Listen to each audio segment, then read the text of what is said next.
our morning program and first essayist? I think we are. So let me introduce you Lena Otterholt, who is the president of the Academy of the Richard V. Tucker Study Clubs, who will introduce the introducer for the first speaker. And this has a special meaning. Dr. Otterholt.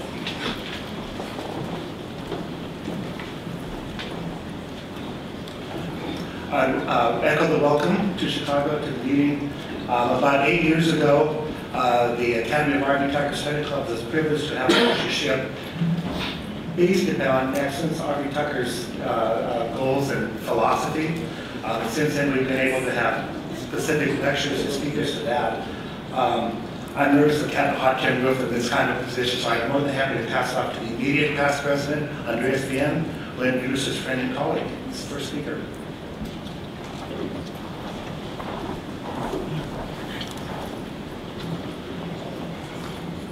Danke, Lena. Guten Morgen, meine Damen und Herren. Ich grüße Sie ganz herzlich. Ich möchte gerne unseren ersten Redner.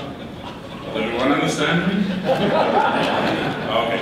We start in English. So, good morning, ladies and gentlemen. I have the pleasure and I'm really humbled that I can introduce the first speaker this morning. If you probably all know, you read the program. It's Dr. Rüdiger Osswald, Doctor. I don't know if you read his RV a little bit. He studied medicine and dentistry, so he's a full doctor.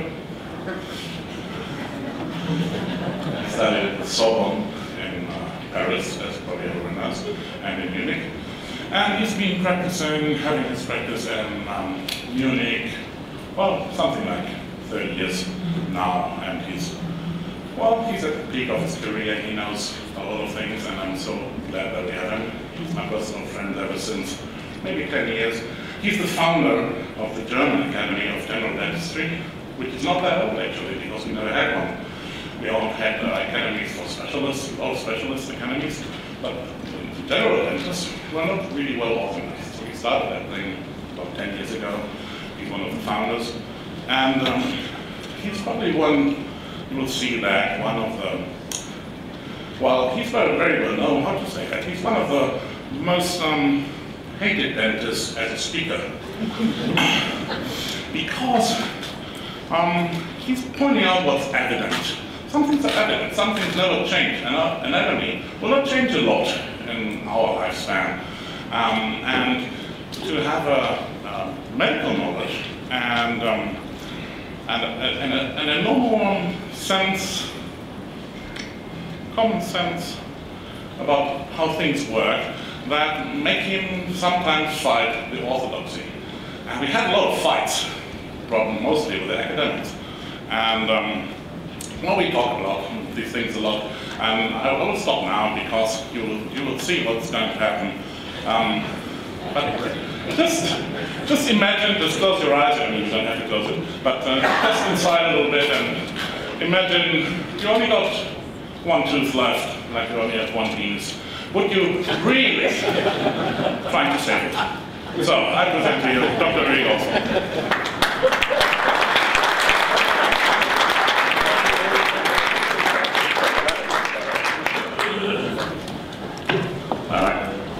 Dear esteemed colleagues, ladies and gentlemen, I'm honored to measure that I was invited to speak to you today. After 30 years of trying by all means to advance tooth preservation today, it's the heights of my dental career, so I hope I won't mess it up. If I would have told you 20 years ago what I'm going to tell you right now, you may be booed me or even chased out of this beautiful ballroom. But today I hope you won't do that, because when I started publishing 20 years ago, it was all hypothetical. Today, it's all scientifically proved fact. In 2002, David Fichte was the first to point out that the success rates in endodontics did not have improved since the middle of the last century. And Kojima and Al were the ones who provided the statistical data that proved that fact.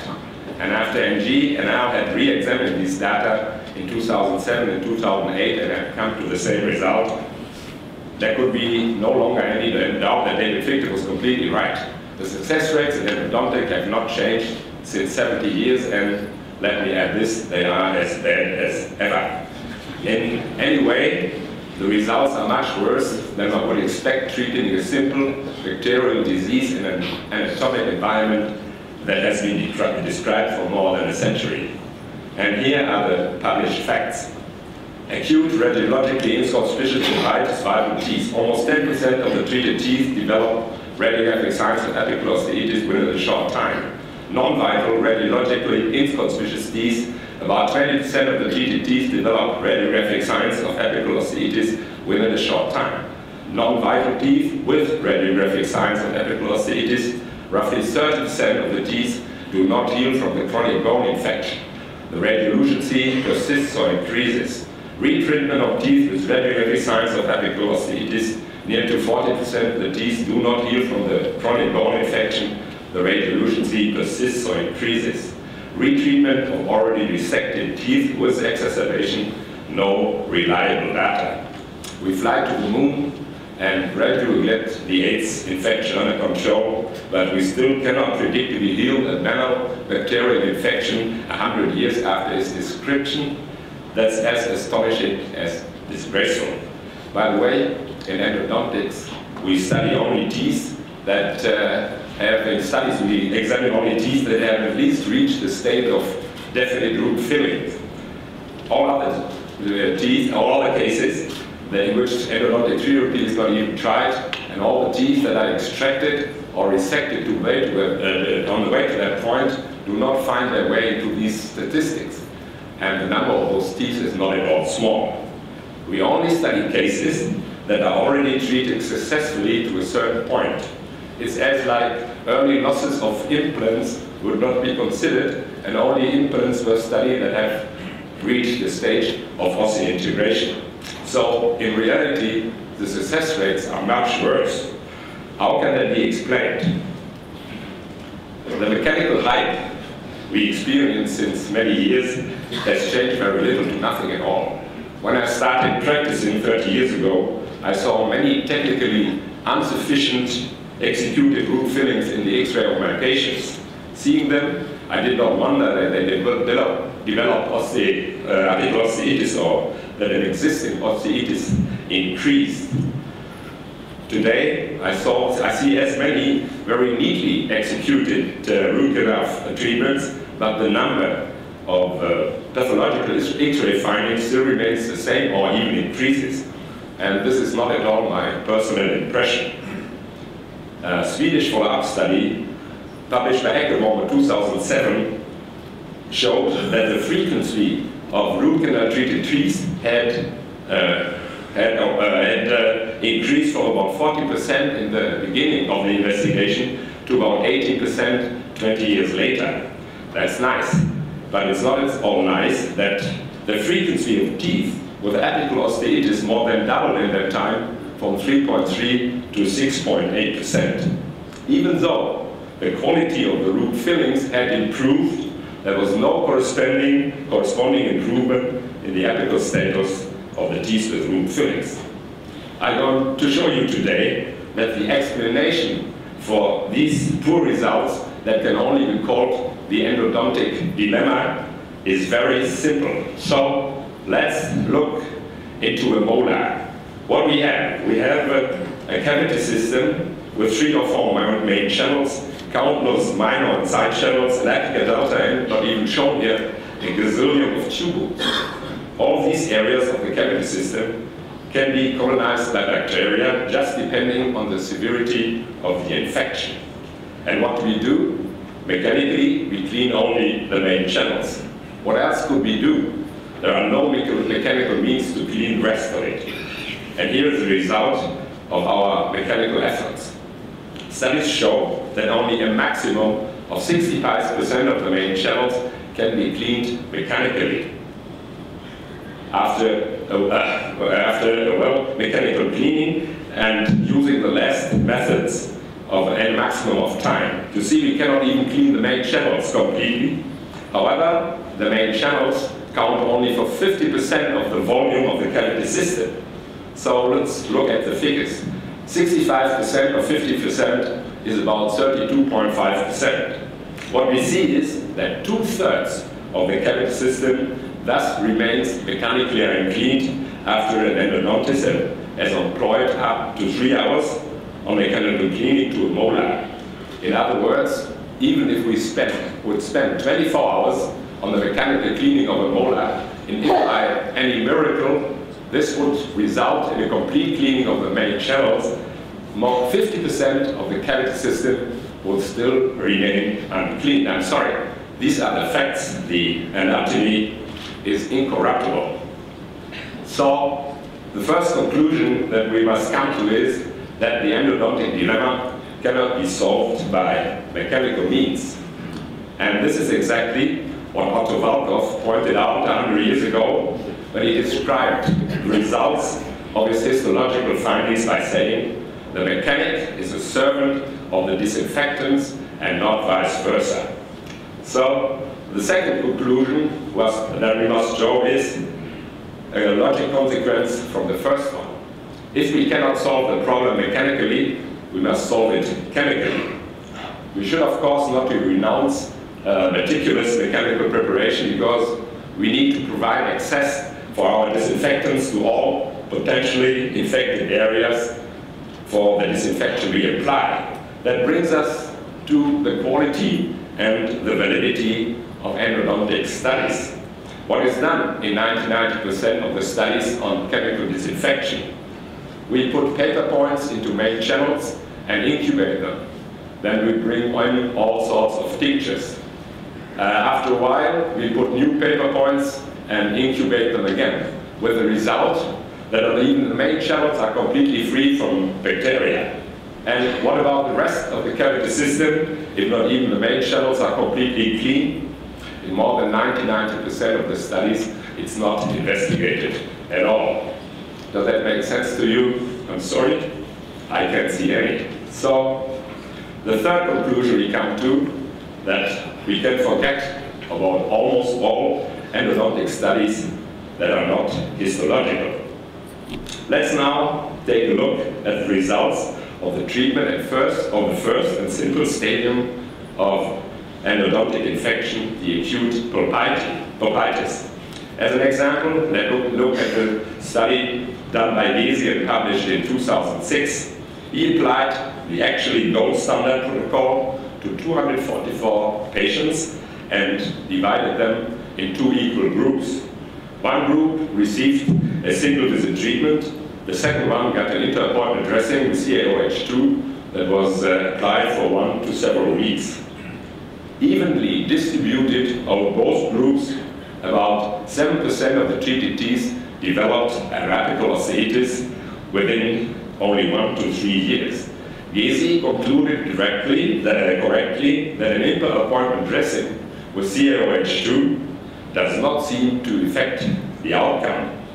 There is nothing astonishing about that, because the meta-analysis published by Theron et al. 1 year later showed that CaOH2 has only limited effectiveness in eliminating bacteria from human root canals, and that it is even completely ineffective on certain problematic bacteria, like, for example, Enterococcus faecalis, that are involved in the endodontic infection. The second conclusion that is drawn from this and many similar studies that come to the same result is that an inter-appointment dressing does not increase the outcome. This conclusion is clearly wrong. The only right conclusion would be that the applied disinfectant is not effective enough. The fact that even the first stadium of infection, nearly every 10th tooth develops chronic bone infection, shows undoubtedly that the applied treatment protocol is not indication specific, and that the disease is obviously not treated appropriately. So it's as simple as that.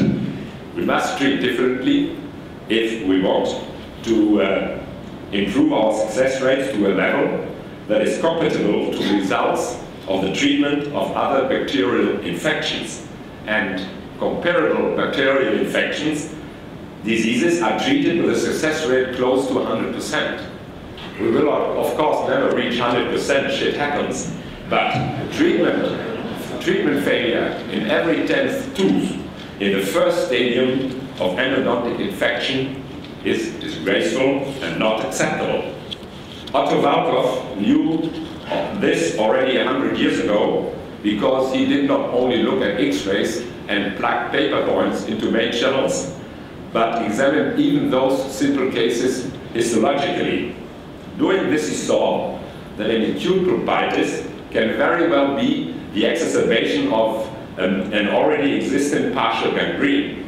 Otto Walkow described histologically confirmed cases that were already partially changed gangrenous, some of them even showing microabscesses, even though they clinically appeared as flawless vital extirpations. The result, though, that he described as most astonishing because he never expected such findings looking at the clinical picture. So we see that the clinical picture can mislead us because it allows only poor reliable conclusions on the severity of the bacterial infection inside the cavity system. If examination is done histologically, as done by Nair in 2005 and Lin in 2008, the results show that the so-called gold standard protocol is survived by numerous bacteria. And where did these authors found these beasts? They found them even in the main channel, particularly in the lateral and blind channels in the apical delta and in the countless tubules. In other words, they found them exactly there where Otto Walkow had found them 100 years ago. If we now take a look at really severe cases, we see that not only the entire cavity system can be colonized by bacteria, but there are even more tissues which are infected as time goes by and infection spreads. The periapical space, the periapical bone, the granuloma and the cyst. The fact that these tissues are infected by the bacteria prior to the treatment of severe cases cannot be doubted because there are numerous histological studies that prove this fact. And how we treat these areas? Mechanically, not at all. In the case of post-treatment disease, not more than by surgical root-tip resection. Post-treatment disease is a funny expression, by the way. False treatment disease, which matches much better. And chemically, not at all, because sodium hypochlorite is not allowed to get access to the tissues outside the cavity system, because otherwise we will expose our patients to severe or even life-threatening side effects. And COH2 is proven to be ineffective.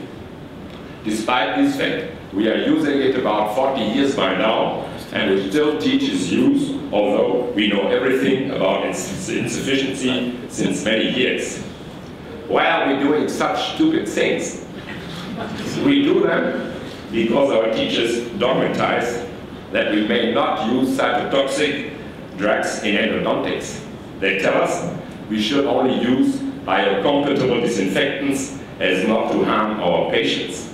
Now, listen, a substance is considered to be biocompatible if it does not harm the living structures it contents. But our therapy goal is to kill extremely therapy-resistant bacteria. How shall we achieve this goal? By using substances that do no harm to living structures. Does that make sense? Of course not. Not as long as bacteria are living structures. This is more or less the biggest joke that is told in medicine. Of course, even CaOH2 is cytotoxic. If it was not, it would not kill bacteria and nobody would use this. But looking at the results, it's time to accept that for the use we apply it, it's simply not cytotoxic enough. And if you still don't believe that CaOH2 is cytotoxic, just ask this young dentist who lost his eye view by necrosis of the cornea, getting some CaOH2 in his eyes whilst performing an endodontic treatment. You like medical jokes? Here's another one. The same teachers who forbid the use of cytotoxic disinfectants dogmatize the application of super cytotoxic hypochlorite. NaCl dissolves dead tissue, that's true. But NaCl dissolves vital tissue as well, as you can see here. NaCl, like EDTA, dissolves the organic fraction out of the dentine. It makes it weak. And allergic reactions against cleaning agents increase and NOCL is the main component of them. I have another joke for you that is even better. Ubi pus ibi evacua is the first year in medicine that was framed by Hippocrates about 2,500 years ago, and there is not any doubt that it will still be true for the next 2,500 years.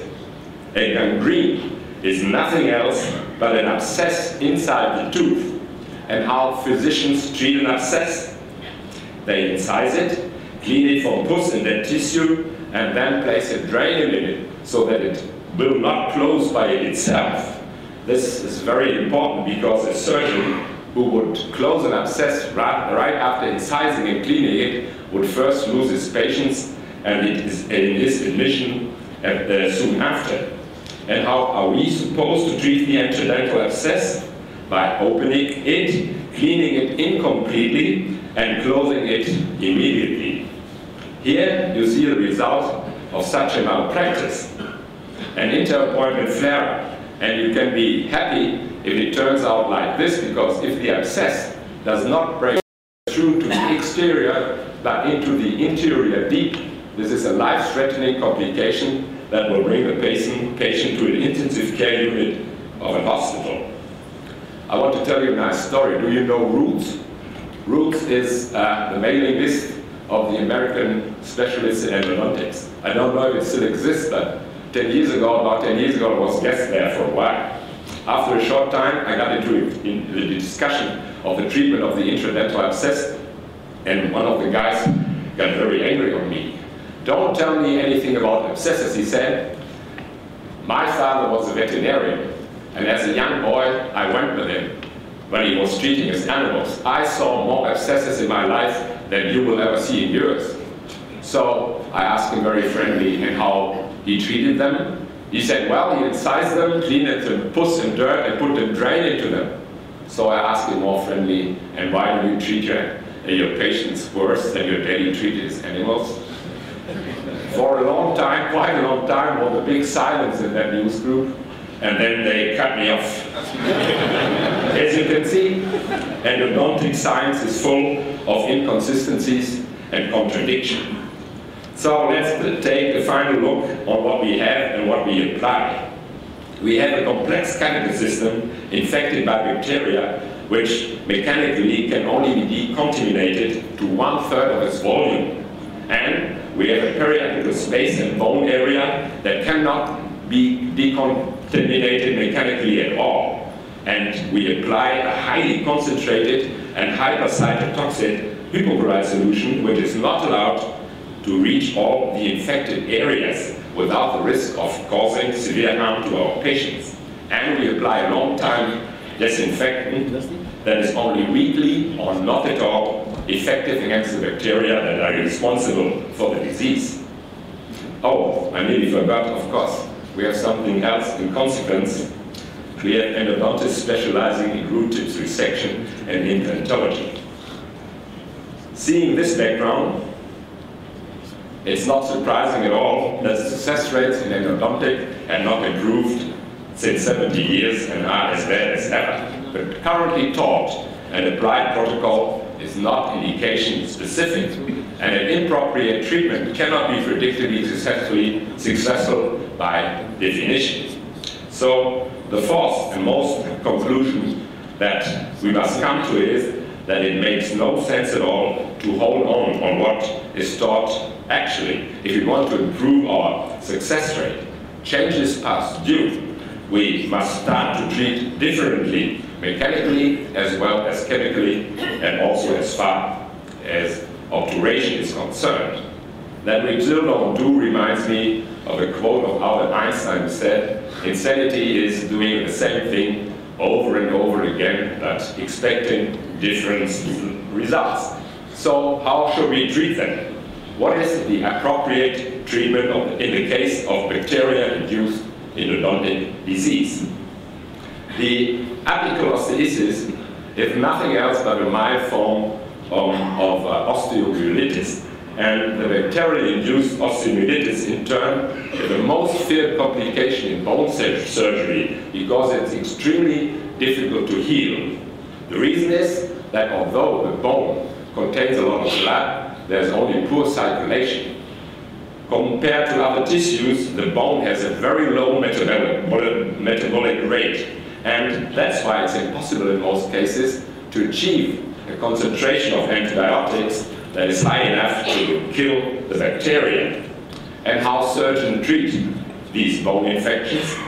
They provide good access, evacuate the fused and infected bone by mechanical means, and bring antibiotic granules in direct contact with responsible bacteria and give them a very, very long time to do their work.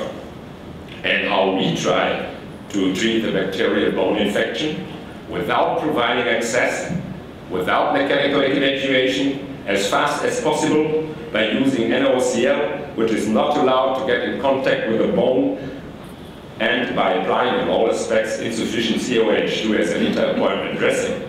So in fact, we do not treat the bone infection at all. We leave the patient to its fate and hope for his immune system to do our work. But as we see in a much too high percentage of cases, the immune system is not able to get rid of the infection by its proper means. To give you another example, how physicians treat the bacterial-induced tuberculosis, which is particularly difficult to heal because of the encapsulation of the infection. They apply a combination of powerful drugs for a very long period of time. And how we try to treat the bacterial bone endodontic infection as fast as possible, in many cases in only one session, rinsing a solution which may not penetrate all bacteria infected areas due to severe complications, and with largely insufficient COH2. Seeing all these damning facts, we must admit, and I hope now that you remember that I'm only the bearer of the bad news. Seeing all these damning facts, we cannot but admit that knowing everything about the anatomy, the etiology, and the pathogenics, what dentists should know, no physician would ever treat this disease like our teachers tell us. So let's have a look what Otto Walkow published 100 years ago. The pathogens are underestimated in their behavior, their resistance, and their position in far too little appreciated hiding places, even in the treatment of a simple gangrenous pulp. No dressing that is applied for a few days is able to destroy them in the way we try it. Killing these microorganisms can only be achieved by weapons that are strong enough and are applied for a long period of weeks and months. In my opinion, every dentist, before starting to work with patients, should prove that he has well understood what Otto Walkow said and that he can repeat these 3 sentences spontaneously, even if he is woken up in the middle of the night. Otto Walkow knew his anatomy, and he also knew the solution of the problem. We must provide access and apply highly powerful disinfectants and at the same time safe disinfectants. And depending on the gravity of the infection, we must give them all the time they need to do their work properly in this difficult anatomical surrounding. And that means weeks and months. I'm going to show you right now how the endodontic protocol I use differs from the so-called gold standard that is taught and applied today. You will see that it differs a lot concerning all the 3 steps of the treatment procedure. Mechanics.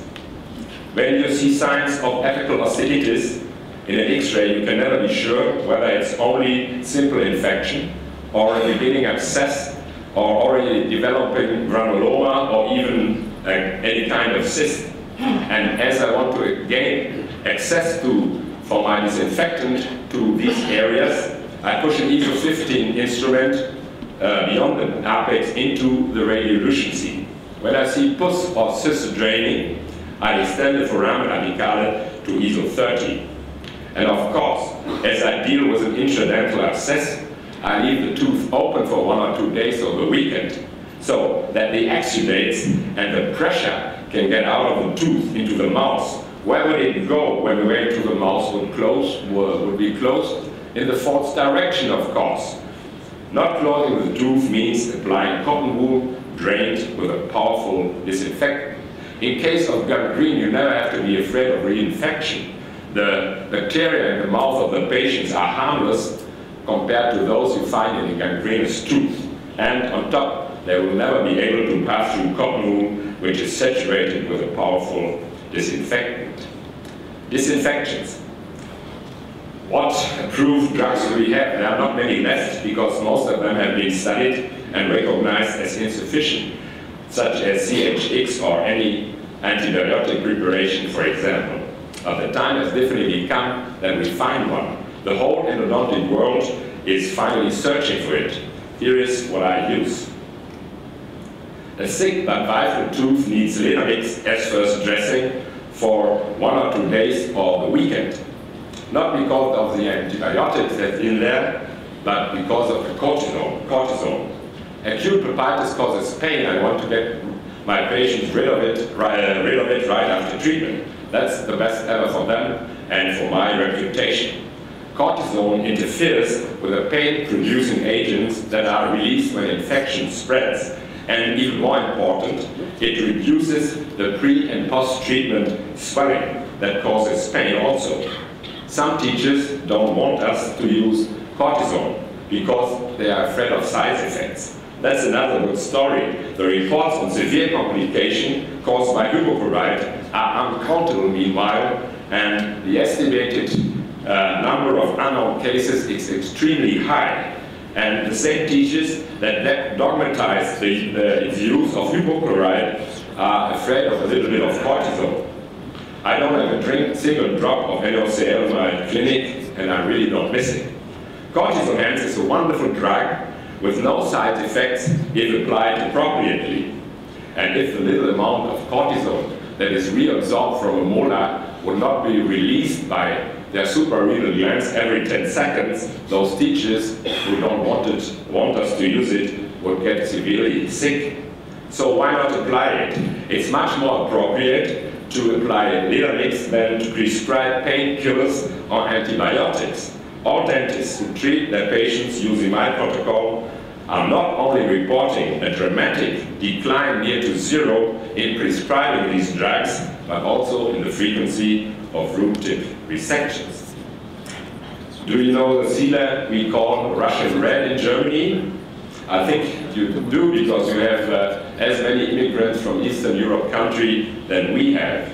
What do we see? Lousy preparation, insufficient root filling, a rock-hard sealer which is nearly impossible to remove, but almost never an apical osteitis. Why?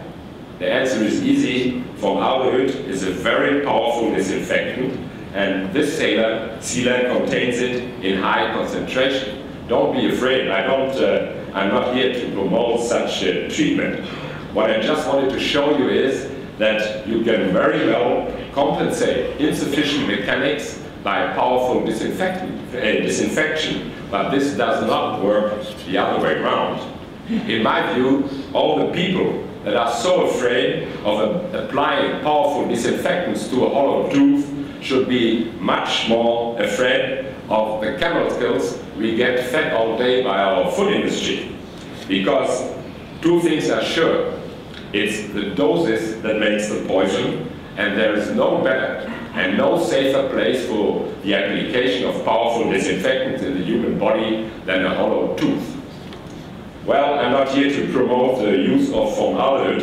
His reputation is spoiled. I rather would like to introduce the two disinfectants which I apply very successfully as an inter-appointment dressing during each root canal treatment. I think you guessed it already, they were invented by Otto Walkov. By the way, besides other great things Otto Walkov did, he incidentally made the first X-ray of human teeth, and he was the co-founder of the radiotherapy of cancer.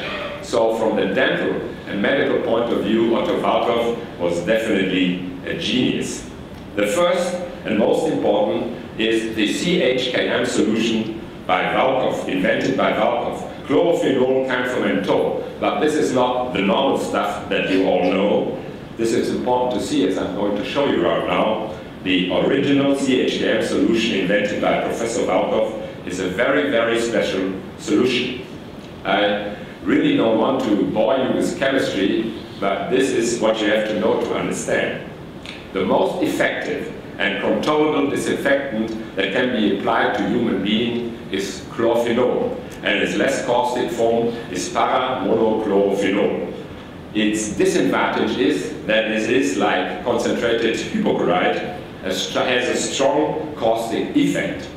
CHKM by Valkov is a combination of 3 powerful disinfectants: para-monochlorphenol, natural camphor, and menthol. Nothing else, especially no alcohol. This is much important. It's not the alcohol that serves as a solvent for the chlorphenol, but the camphor. And the camphor is added until complete saturation of the chlorphenol is achieved. When you ask a pharmacist, he will tell you at first sight that this cannot work. But by processing it in a special way, you obtain a solution that is stable at room temperature for years. Due to the complete saturation with camphor, the para-chlorphenol completely loses its caustic effect without losing much of its bactericidity. The polywater-soluble menthol is additional anesthetic and astringent. It is crucial that this CHKM solution does not contain any alcohol, because alcohol makes the solution volatile and removes the tissue compatibility. And here's another important fact. In this special solution, the 3 components are not bound to each other chemically, but only physically. This makes a big difference because the connection is very loose and is already disrupted by the addition of an extremely small amount of excretion. When the connection is dissolved, you obtain an aqueous chlorphenol solution with a concentration of not more than 1.3% in a steady state equilibrium. And steady state equilibrium means that independent of the amount of secretion you have, you will always have the same concentration until the CHKM solution is completely used up. So it's impossible to get to a more concentrated solution. Subsequently, you will never see any necrosis because the concentration is much lower for that. Camphor and menthol deposit in extremely fine crystalline distribution through the whole cavity system. And due to this long-term depot of disinfectants, reinfection through the side canals and tubules is reliably prevented, since the remaining tissue that could not be removed by mechanical processing is kind of impregnated. Thus, it becomes unattractive to bacteria that die when they try to use it as food. In addition, the CHKM solution is extremely capable to crawl. Filled into a root canal, it can be detected within 24 hours on the surface of the root.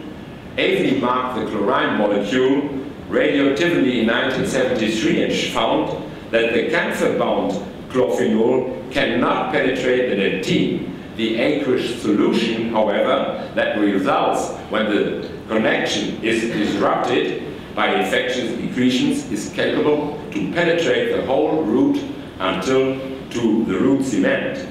CHKM is thus able to penetrate all the little side channels and even the tubules.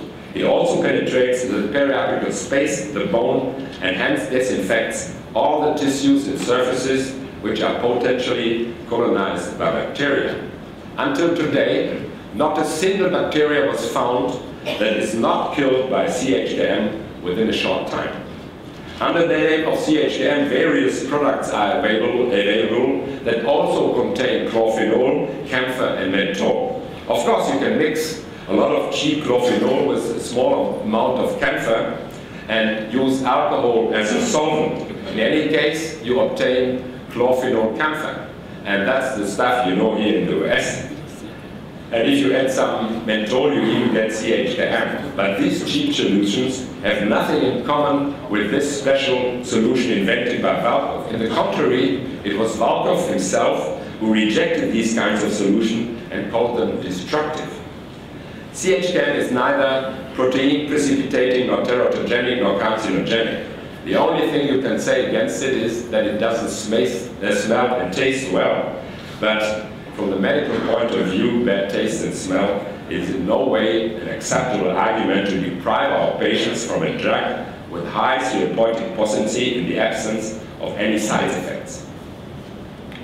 Unfortunately, the original CHKM solution by Valco was put on a level with all other CHKM preparations by scientists who obviously did not read the articles and studies from Valkov in the original language.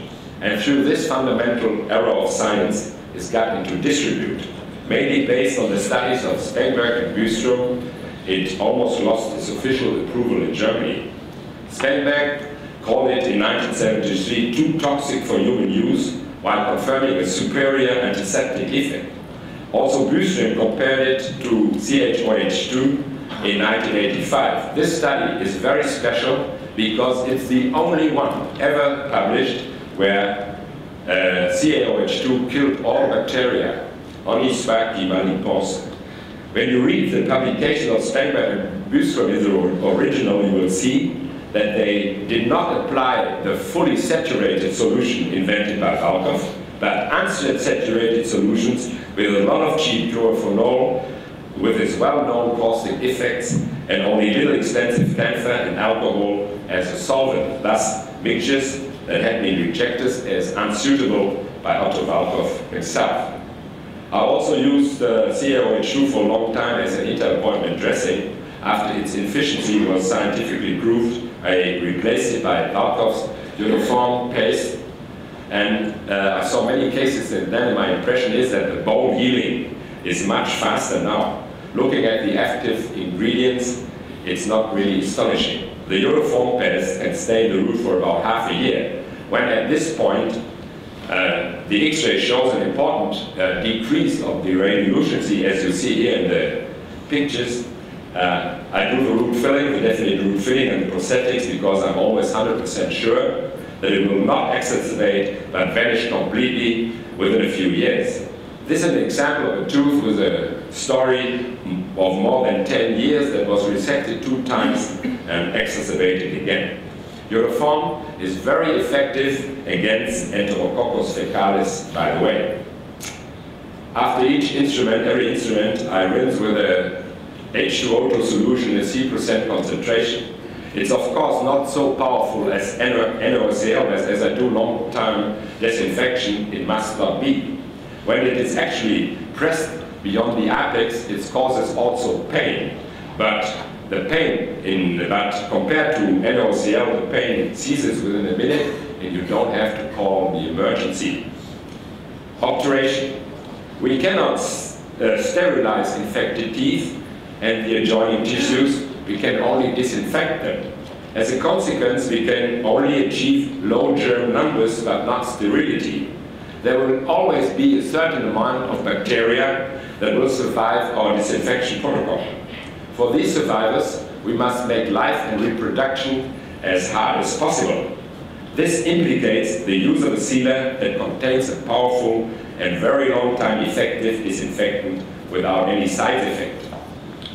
Obturations with neutral sealers, such as cement or gutta became known in Europe at the beginning of the 20th century as the American way and was rejected as not working.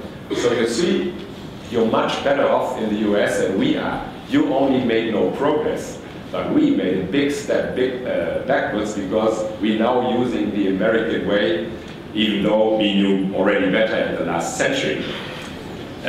For obturation, I use endometazone N successfully since many years. N stands for new and means that the formaldehyde that was in there before was replaced by iodide of tumor, which is very effective against Enterococcus, by the way. Enterococcus fecalis, by the way. You still have endometazone with formaldehyde in the US that is sold under the name of endometazone ivory, I think. In Germany, you don't find that anymore. When you take good care of, good access to all infected areas by over-instrumentation like I do, you cannot avoid that the sealer is overfilled sometimes because you deal with cysts and granulomas and holes in the bone. As I noticed that you don't like medical jokes so much, I promise you this is the last one I tell you. Many studies seem to show that at first sight that overfilling leads to treatment failure, but nobody wonders why it does not in nearly half of the cases. This is very easy to explain. Overfilling of a neutral sealer not containing a disinfectant into an area which is still infected by bacteria surely has a negative effect because you produce more irritation. But that's not at all the case, and there is no more bacterial infection. That is a complete different situation. As you see every day in your practice, the non-infected bone even tolerates implants. Just insert an implant into a bone that is infected by bacteria. A few days later, you will understand what I'm talking about. Endometasone N is reliably reabsorbed outside the cavity system as time goes by. And as it contains a little bit of cortisone, you will never have pain induced by overfilling when disinfection was sufficient. So, the final conclusion that we come to is that the endodontic disease is not kind of a mystery, but a simple bacterial infection. The only problem is that it takes place in a complex anatomical environment. If treated appropriately, it yields percentage similar to other infectious diseases, what means close to 100%. I'm sure you understood by now why there has been no progress in endodontic treatment over the last 70 years, as David Victor pointed out in 2002. It's so obvious. As our ancestors were restricted mechanically, they applied powerful disinfectants over a long period of time. Today, we have all the technical means they were missing, but we rely far too much on them and forget that more than 50% of the areas potentially colonized by bacteria cannot be treated by mechanical means. So the solution of the endodontic dilemma is very easy. We must simply do both.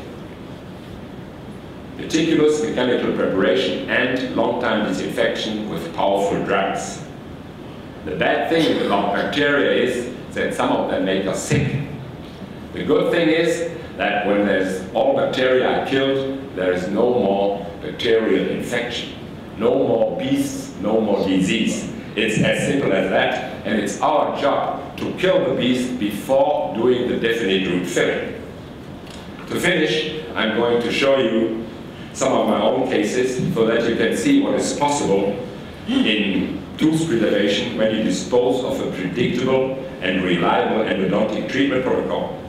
The left X-ray shows a 45-year-old woman that was advised to get rid of all her tooth in the upper jaw and some more in the lower jaw as well.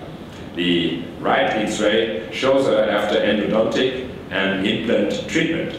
Not 13, but only 4.5 teeth were extracted, and not 10, but only 2 implants had to be inserted.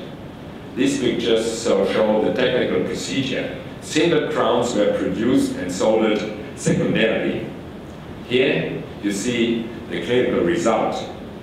Getting to such an aesthetic result in such a poor situation on full mouth implants is very difficult or even impossible. On natural teeth, it's quite easy.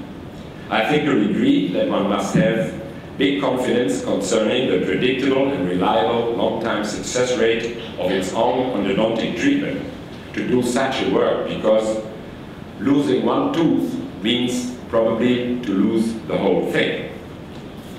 This lady was supposed to lose all her front teeth because of periodontal, endodontic, and severe aesthetic problems. 3 of the 2 teeth had to be cut on the level of the gingiva and were served with spokes to get them back into the line. Here you see this view from the side, and here's the front view.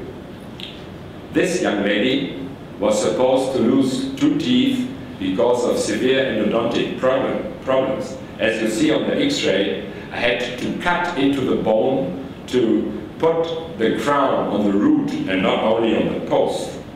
And the biological width, you may ask, forget about it. When you work like our ancestors did, what means that the crowns end razor sharp in gold, it will re-establish by itself, as you can see on this picture. Here is the clinical situation.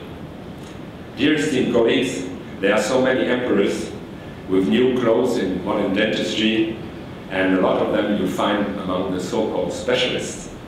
They make a big hype of what they are doing, but if you take a closer look, as we did today, you see that in reality they are quite naked.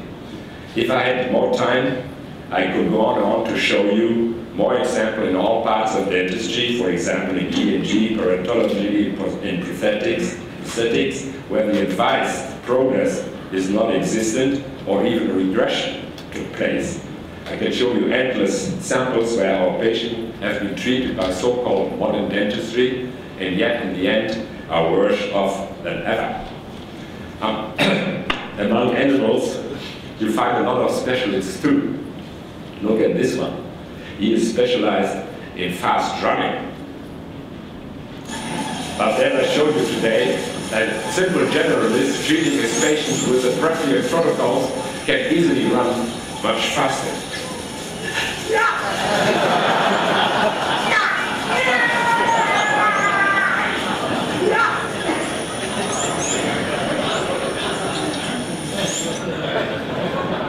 My time is up now.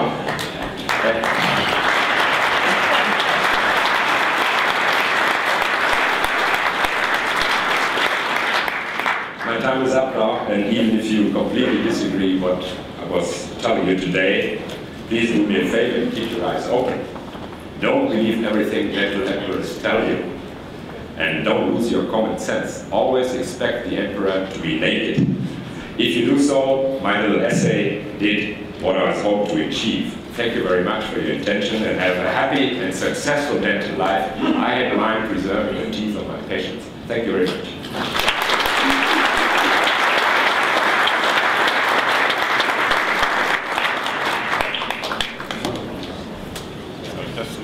Thank you very much. I hope you've seen something you haven't seen before. I think you've seen some really fine examples of preservation of teeth who might have been lost in other times.